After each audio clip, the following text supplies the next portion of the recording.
जमात किसी NGO का मसला नहीं है, ये हर उस फर्द का मसला है जिसकी नस्ल आगे चल रही है।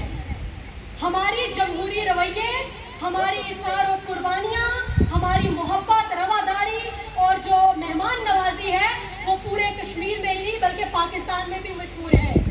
लेकिन ये सवाल हमारी आने वाली नस्ल का सवाल है जिस पे हम लोग खामोश नहीं रह सकते। कल को आने वाली नस्ल सवाल करेगी कि जब वो वक्त था जब हमारा हक छीना जा रहा था तो आप लोग क्यों खामोश तमाशाई बने हुए थे।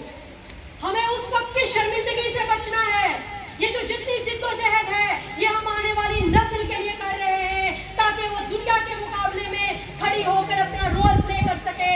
हमने उनके लिए मिसालें कायम करनी है।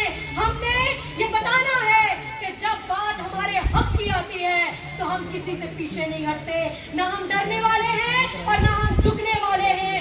लेकिन रवादारी और जमहूरी रवैये ये हमारी पहचान है। जहां तक इस ब्रिज का मसला है तो ये कोई बहुत बड़ा और गंभीर मसला नहीं था। आप बड़े आराम से उसके पैचेस में स्टील ब्रिज डाल देते, जो कि हमारी जो है वो चाइना में भी ऐसी मिसालें हैं, इंडोनेशिया में भी ऐसी मिसालें हैं। बहुत सारे दीगर वाक़यात और पहलू इसके साथ जुड़े हुए हैं। वरना ये कोई इंजीनियरिंग की दुनिया में कोई बहुत बड़ा जो है वो रॉकेट साइंस नहीं है, ये बहुत ईजी है।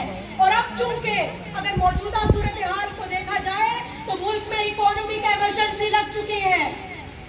मेरी हुकूमत आज़ाद कश्मीर से ये गुजारिश है कि आप अपने बजट में जो है वो इस राठौआ हरियाम ब्रिज का जो है वो अलग से रखें हिस्सा, क्योंकि ये हम लोगों का मसला है।